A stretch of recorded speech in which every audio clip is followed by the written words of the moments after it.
Welcome back to Shahin's kitchen. Samosa ഉണ്ടാക്കാൻ വേണ്ടി 4 സവാള ഞാൻ ചെറുതായിട്ട് ഇങ്ങനെ സ്ലൈസ് ചെയ്ത് വെച്ചിട്ടുണ്ട്. ആദ്യം തന്നെ നമുക്കിതൊന്ന് വഴറ്റിയെടുക്കാം. ഒരു നോൺ സ്റ്റിക്ക് പാനിൽ ആവശ്യത്തിന് സൺഫ്ലവർ ഓയിൽ ഒഴിച്ച് ഒന്ന് ചൂടായി വരുമ്പോൾ നമുക്കിതിലേക്ക് സവാള ചേർത്ത് കൊടുക്കാം. 4 മീഡിയം സൈസ് സവാളയാണ് ഞാൻ എടുത്തിട്ടുള്ളത്. ഇത് പെട്ടെന്ന് വഴന്ന് കിട്ടാൻ വേണ്ടി ആവശ്യത്തിന് ഉപ്പും ചേർത്ത് കൊടുത്ത് ഒരു 5-6 മിനിറ്റ് നന്നായിട്ട് വഴറ്റിയെടുക്കാം. ഒരു 4 മിനിറ്റിന് ശേഷം ഈ ഒരു സ്റ്റേജിൽ കളറൊക്കെ ഒന്ന് ലൈറ്റായിട്ട് വരുമ്പോൾ നമുക്ക് 2 പച്ചമുളകും ഒരു തണ്ട് കറിവേപ്പിലയും ചെറുതായിട്ട് അരിഞ്ഞിട്ട് ഇതിലേക്ക് ചേർത്ത് കൊടുക്കാം. നന്നായിട്ട് വഴറ്റി കൊടുക്കാം. ഇനി ഇതിലേക്ക് വെളുത്തുള്ളിയും ഇഞ്ചിയും അരിഞ്ഞെടുക്കണം. ഇതിനാവശ്യമായിട്ട് ഒരു 8 വെളുത്തുള്ളിയും ഒരു ചെറിയ കഷ്ണം ഇഞ്ചിയും കൂടി ഞാനിതിലേക്ക് ചേർക്കാൻ പോവാണ്. ഇതാ ഒരു 8 അല്ലി വെളുത്തുള്ളിയും ഒരു ഇഞ്ച് പീസ് ഇഞ്ചിയും കൂടി ഞാൻ ചേർത്ത് കൊടുത്തിട്ടുണ്ട്, പൊടിയായിട്ട് അരിഞ്ഞിട്ട്. ഇനി ഇതിൻ്റെ പച്ചമണം മാറുന്നവരെ നന്നായിട്ട് വഴറ്റി യോജിപ്പിച്ചെടുക്കാം. ഈ സവാള ഇപ്പോൾ പാകമായിട്ടുണ്ട്. നമുക്കിനി ഇതിലേക്ക് മസാലകൾ ചേർത്ത് കൊടുക്കാം. 1/4 ടീസ്പൂൺ മഞ്ഞൾപ്പൊടി, 1/4 ടീസ്പൂൺ മല്ലിപ്പൊടി, 1/2 ടീസ്പൂൺ മുളക് പൊടി, 1/2 ടീസ്പൂൺ ഗരം മസാല. ഇത്രയാണ് ഞാൻ ചേർക്കാൻ പോകുന്നത്. നന്നായിട്ട് യോജിപ്പിച്ച് കൊടുക്കാം. ഇത് കശ്മീരി മുളക് പൊടിയാണ്, ഇതിന് എരിവ് കുറവാണ്. പിന്നെ ഞാൻ ചിക്കൻ സെപ്പറേറ്റ് ആയിട്ട് പ്രഷർ കുക്കറിൽ ഞാൻ വേവിച്ചെടുത്തിട്ടുണ്ട്. അതിലേക്ക് ഞാൻ കുരുമുളക് ചേർത്തിട്ടാണ് വേവിച്ചത്. കുരുമുളകും ഗരം മസാലയും ഉപ്പും ചേർത്ത് ആണ് വേവിച്ചത്. അതുകൊണ്ട് അതൊക്കെ മനസ്സിൽ വെച്ചിട്ട് ആവശ്യത്തിനനുസരിച്ച് മുളക് ചേർത്ത് കൊടുക്കുക. നിങ്ങൾ എത്രയാണോ ചിക്കനിൽ കുരുമുളക് ഇട്ടിട്ടുള്ളത് അതിനനുസരിച്ച്. പിന്നെ 2 പച്ചമുളക് ഞാനിതിലേക്ക് ചേർത്തിട്ടുണ്ട്. അപ്പോൾ ആവശ്യത്തിന് എരിവുണ്ട്. അതുകൊണ്ടാണ് ഞാൻ നല്ല എരിവുള്ള മുളക് ചേർക്കാതെ കശ്മീരി മുളക് ചേർത്തിട്ടുള്ളത്. നന്നായിട്ട് യോജിപ്പിച്ചെടുക്കുക. ഒരു പച്ചമണം മാറുന്ന വരെ ഈ മസാലകളൊന്ന് മൂപ്പിച്ചെടുക്കാം. കുറച്ചും കൂടി ഉപ്പും ചേർത്ത് കൊടുക്കണം. ആദ്യം സവാള വേവാൻ വേണ്ടി നമ്മൾ വേഗം ഉപ്പിട്ട് കൊടുത്തിട്ടുണ്ടായിരുന്നു. കുറച്ചും കൂടി ഉപ്പ് ഇപ്പോൾ ചേർത്ത് കൊടുക്കാം. പ്രഷർ കുക്കറിൽ വേവിച്ചെടുത്ത ചിക്കൻ ഞാൻ കൈകൊണ്ട് തന്നെ ഇങ്ങനെ ഷ്രെഡ് ചെയ്തെടുത്തിട്ടുണ്ട്. ഇതിപ്പോൾ ഒരു 200 ഗ്രാം ചിക്കൻ ഉണ്ട്. ഞാൻ ഉപ്പും കുരുമുളക് പൊടിയും ഗരം മസാലയും ചേർത്ത് വേവിച്ചെടുത്തതാണ്. ഒരു 2 വിസിലിന് വേവിച്ചതിന് ശേഷം ഇങ്ങനെ ഷ്രെഡ് ചെയ്തെടുത്തതാണ്. നമുക്കിതും കൂടി ഈ സവാള മിക്സിലേക്ക് ചേർത്ത് കൊടുക്കാം.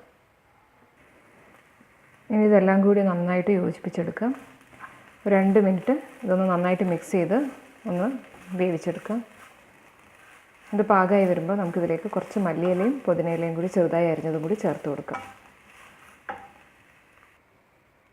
എന്താ ചിക്കനും മസാലയും നന്നായിട്ട് യോജിച്ച് ചേർത്തിട്ടുണ്ട്. ഇനി നമുക്കിതിലേക്ക് മല്ലിയില ചേർത്ത് കൊടുക്കാം. മല്ലിയിലയും പുതിനയിലയും ഇതും കൂടി ഒന്ന് യോജിപ്പിച്ചെടുത്തതിന് ശേഷം ഫ്ലെയിം ഓഫ് ചെയ്യാം. സമോസ ഉണ്ടാക്കാൻ വേണ്ടിയിട്ടുള്ള മൈദമാവ് ഞാനിവിടെ കുഴച്ച് വെച്ചിട്ടുണ്ട്. ആവശ്യത്തിന് മൈദയും വെള്ളവും ഉപ്പും ചേർക്കുന്ന കൂട്ടത്തിൽ കുറച്ച് സൺഫ്ലവർ ഓയിലും കൂടി ഞാൻ ഇതിലേക്ക് ചേർത്തിട്ടുണ്ട്. അപ്പോൾ സമോസ നല്ല ക്രിസ്പി ആയിട്ട് നമുക്ക് കിട്ടും. ഇനി നമുക്ക് സമോസ ഉണ്ടാക്കാൻ തുടങ്ങാം. ചെറിയൊരു ഉരുളെടുത്ത് നമ്മളിതുപോലെ ചപ്പാത്തിക്ക് പരത്തുന്ന പോലെ നല്ല വലുപ്പത്തിലൊന്ന് പരത്തിയെടുക്കാം. അതായത് ഞാനിപ്പോൾ പരത്തിയെടുത്തിട്ടുണ്ട്. നമുക്കിത് 4ആയിട്ടും മുറിക്കാം. ഇതുപോലെ 4ആയിട്ടും മുറിച്ചെടുക്കാം. ഇനി ഓരോന്നും നമുക്ക് സമോസ ആക്കിയെടുക്കാം. 1 ടീസ്പൂൺ മസാല നമ്മൾ ഈ ഒരു സമോസ ഷീറ്റിൻ്റെ ഉള്ളിൽ വെച്ചതിന് ശേഷം ഈ കോർണർ ഈ സൈഡിലേക്ക് മടക്കി കൊടുക്കാം.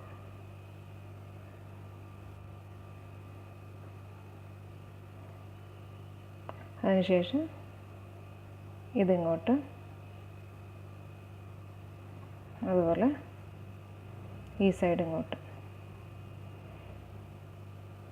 ഇത് വേറെ ഒന്നും ഇതിലേക്ക് അപ്ലൈ ചെയ്യേണ്ട കാര്യമില്ല. ചിലർ മൈദ വെള്ളത്തിൽ ചേർത്തതിന് ശേഷം ഒരു തിക്കായിട്ടുള്ള ഒരു സ്ലറി പോലെ ഉണ്ടാക്കി അതുകൊണ്ടിങ്ങനെ ഒട്ടിച്ച് കൊടുക്കാറുണ്ട്. അതിൻ്റെ ആവശ്യമൊന്നുമില്ല. നമ്മളിങ്ങനെ അങ്ങോട്ട് ചെയ്ത് കഴിഞ്ഞാൽ ഇത് സീലായിക്കോളും.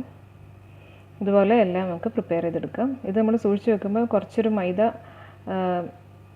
തൂക്കി കൊടുത്തതിന് ശേഷം ഒരു പ്ലേറ്റിൽ നമ്മൾ എടുത്ത് വെച്ചാൽ മതി. അല്ലെങ്കിൽ നമ്മളത് ഫ്രൈ ചെയ്യുന്ന സമയമാകുമ്പോഴേക്കും എല്ലാം കൂടി ഒട്ടിപ്പിടിക്കും. ഇതുപോലെ എല്ലാം നമുക്ക് പ്രിപ്പയർ ചെയ്തെടുക്കാം.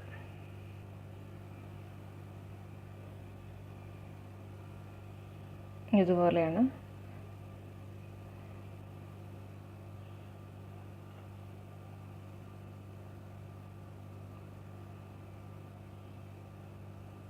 3 കോർണറും ഇതുപോലെ ഉള്ളിലേക്ക് മടക്കിയെടുത്താൽ മതി. സിമ്പിളായിട്ട് നമുക്ക് ചെയ്യാൻ പറ്റും, വേറൊന്നും ചെയ്യണ്ട. സമോസ പൊരിച്ചെടുക്കാൻ വേണ്ടി ഞാനൊരു ചീനച്ചട്ടി അടുപ്പത്ത് വെച്ചിട്ട് ആവശ്യത്തിന് സൺഫ്ലവർ ഓയിൽ ഒഴിച്ചു കൊടുത്തിട്ടുണ്ട്. ഇതൊന്ന് ചൂടായി വരട്ടെ. ഇത് എണ്ണ ചൂടായി വന്നിട്ടുണ്ട്. നമുക്ക് സമോസകൾ ഓരോന്നോരോന്നായി ഇതിലേക്ക് ഇട്ട് കൊടുക്കാം. ഒരു സമയം 4-5 എണ്ണം മാത്രം പൊരിച്ചെടുത്താൽ മതി, അതിലധികം ചെയ്തു കഴിഞ്ഞാൽ ശരിയാവില്ല. ഇത് ഒരു ഗോൾഡൻ ബ്രൗൺ ആവണ വരെ നമുക്കിതൊന്ന് പൊരിച്ചെടുക്കാം.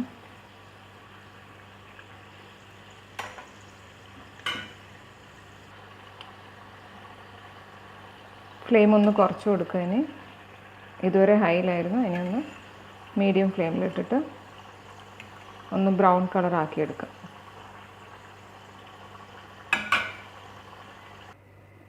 ഇതിപ്പോൾ റെഡി ആയിട്ടുണ്ട്. നല്ല ഗോൾഡൻ ബ്രൗൺ കളറായിട്ട് വന്നിട്ടുണ്ട്. നല്ല ക്രിസ്പിയാണ്.